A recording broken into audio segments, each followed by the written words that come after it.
So the scenario is a lot of times when you get leads and they're flowing into businesses, our job in theory should be done. What we find ourselves doing the longer we run an agency is almost consulting with our clients as to sales tactics and best practice in sales to help them convert those leads into actual revenue, right? Most small businesses, local businesses, they don't get into business to sell. They get in as craftsmen or craftswomen, right? They get in as a person who wants to do the thing. So a doctor wants to treat patients, right? A roofer wants to roof. They don't get in because they're like, hey, I want to become a salesman. The idea of selling comes off as like it's a bad thing. Selling is helping. Understand that when you're selling, if you don't feel like you're helping, maybe you need to improve your offer, okay? Because most of the complaints and things that we get after a customer is seasoned and using our system don't come from the system itself. It comes from the person who is using the tool, okay? Because I have people using my tool who are absolutely crushing it, making hundreds of thousands of dollars every month. And then people come on and they flop, they flounder, okay? So the idea is that we don't just throw our hands up and say, I give up, I'm not gonna work with people who don't know anything about sales. The idea is that we pass along maybe a couple protocols and some principles. So the first principle I wanna give you, now this is an idea you're gonna have to teach them, and all of you guys should feel comfortable consulting with your clients. There are 4 things that you need to persuade somebody to buy, okay? A unique problem, a unique promise, a unique proof, and unique proposition. I've asked this question before. Of the 4 things, 2 of them do 90% of the lifting. So let's break those 2 down. Proof, promise is obvious. You're giving them something that they need. If it's that specific, and you notice I put the word unique in front. If it's commoditized, they can get it anywhere. If it's unique to them, they want it, okay? So the promise is easy. Anybody can make promises. Proof. This is where everybody trips up. In fact, I didn't know really for years how to make a good VSL until I figured out that anytime I made a promise, I had to back it up with proof right away in the same breath, okay? And when you are having a doctor or fill in the blank with your niche, when you're telling them to take a cold person off the streets and to turn that into revenue, the thing that you're asking them to do is to become a salesperson. They're not used to selling. They're not used to creating any type of proof in the conversation, because 9 times out of 10, their previous business came to them from what? Referrals, people they know. What do they already have built in that they don't have to cultivate? Proof in the form of trust and credibility.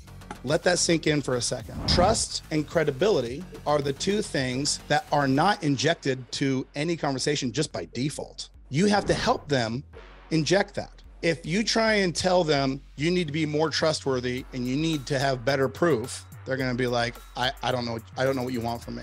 So an easy way to inject trust and certainty, by the way, your customers, when they pitch something to a person that they haven't done before, the thing that's going to get in the way is that certainty and being able to pitch, right? Hey, I'll give you this roof estimate for this amount of money or whatever it is. Certainty and credibility are your enemies. They're also your friends, okay?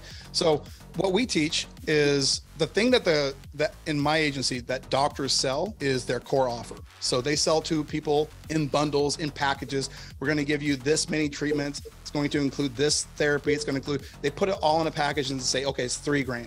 For a doctor who's never sold anything, $3,000, he's like pooping his pants. He's like, I don't know how to sell $3,000 up front. This is crazy. Why am I doing this? So what do? You teach them the trial close, okay?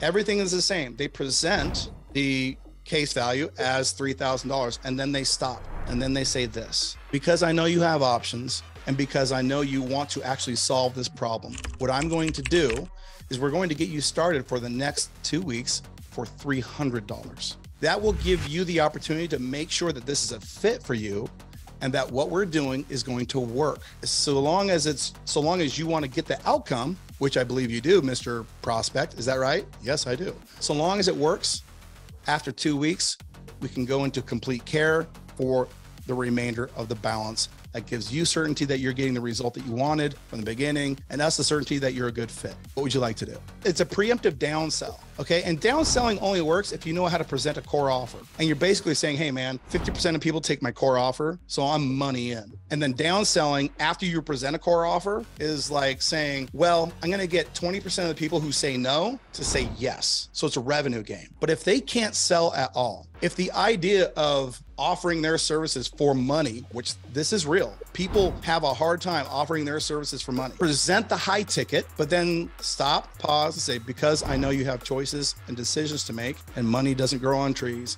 I'll start for 10% of the deposit, or whatever the number is. And all of a sudden, when they say it that way, guess what happens as well? The psychological trigger in their own heads that they're no longer selling. Your customer just turned into a closer and they didn't even know it. So teaching them how to trial close is step number one. Now, you can't stay in the trial close forever. You need to be able to close on a core sell eventually, but you got to recuperate your ad spend. You got to get trust in the system, all in all. And our customers that have used this, they say like 8 times out of 10, while they are going up to the front desk to take the deposit, people will just say, just go ahead and do the whole thing. What does that mean? What does that tell you? Only thing that is holding people back from buying is the elements of proof: trust, credibility, and certainty. That's it.